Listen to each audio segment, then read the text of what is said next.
guys, it's Mrs. Twinter, ready to do question number 10. If you look, the first thing we should do is read carefully and read the directions. It says Owen and Patrick each make a number pattern. The tables show the first 4 terms in each of their number patterns. Owen and Patrick write ordered pairs to represent their patterns. The first number in each ordered pair is the term number. The second number in each ordered pair is the corresponding number in the pattern. Use and extend the tables to select the 3 order pairs that would fit Owen or Patrick's pattern. Ooh, and it said to select 3. So I need to choose 3. Okay, well, I can go ahead and start the pattern. It looks like this one goes 1 to 2. 2 to 3 to 4. So this one's probably going to be 5, and I would guess 1, 2, 3, 4, 5. The next one would be 2 to get to 10. That's plus 8. This is plus 8, plus 8. So 26 plus 8 would be 34. Then it would be 6. Let's just keep it going. 7, 8. And it looks like no one is higher than 8, so I'm going to stop at 8.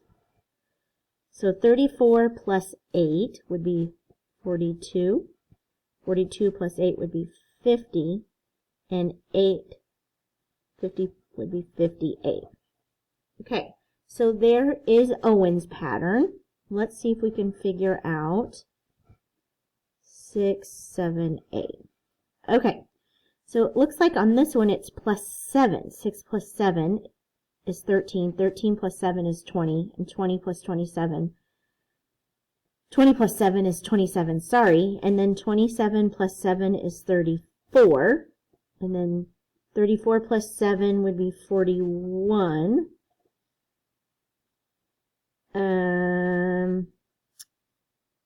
So it looks like and then plus 7 would be 48. And then plus 7 would be 56. Okay, so it says use the extend that the order pairs would fit Owen or Patrick's pattern. Well, 5 and 34 fit both of them. So that's for sure one. 6 and 43 isn't on there. 2 and 6 isn't. 7 and 50. And 4 and 27. Because it's right here. 4 and 27 is right there. 7 and 50 is right there. And 5 and 34 is right there. So there's your question 10. And if you completed it today, please just give yourself a point. All right, thanks guys.